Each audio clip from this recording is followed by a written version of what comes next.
It's time again this week. We get to visit with our Nebraska Extension agricultural climatologist, Al Dutcher. And Al, winter weather coming into the forecast towards the end of this week. Can we expect more of that, or what does this weekend and next week look like?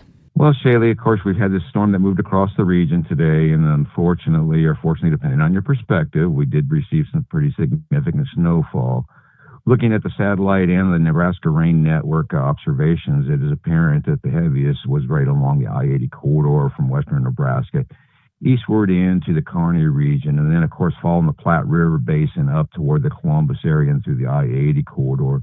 We did see totals ranging anywhere from 3 to upwards of 10 inches unofficially. Officially, we're probably going to be just a little bit less of that with the settling of the snowpack, but the water content was the big thing on this snow. And a lot of us in east central Nebraska, southeast, and south central Nebraska have been in a rather dry stretch the last 90 days and been missing out on many of these precipitation events. So I look at this as a positive in terms of liquid equivalent moisture getting down into that top layers and getting it wetted back up. Yes, it'll cause some delays in terms of planting, but that moisture may help to activate some of the trees that were put down and been waiting for that moisture.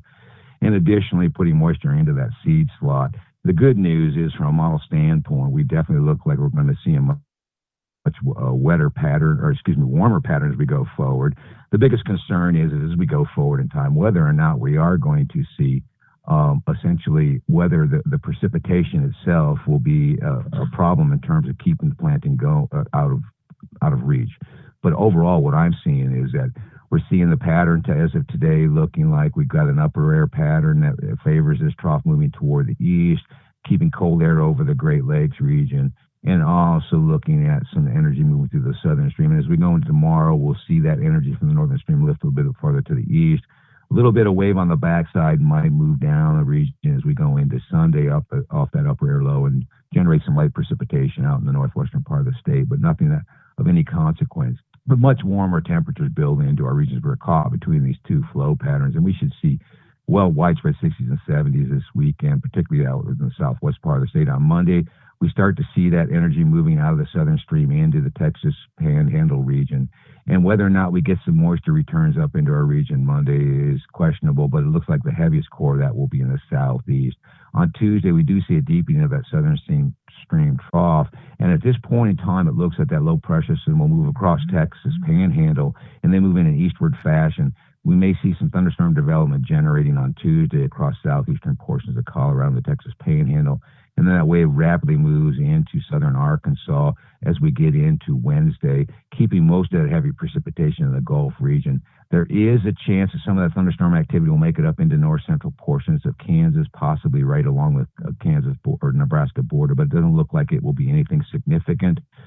We do see a little cooler wave moving across the northern stream, and low pressure sets up at the surface in northeastern portions of Nebraska and down in the Texas Panhandle. Might generate a little bit of precipitation along that front, but the core of that precipitation looks like it's going to roll across the northern plains and northern Great Lakes, bringing a little bit of a cool down as we get into the end of next week, probably looking at a 5 to 10 degree change in temperature, so back into the 60s.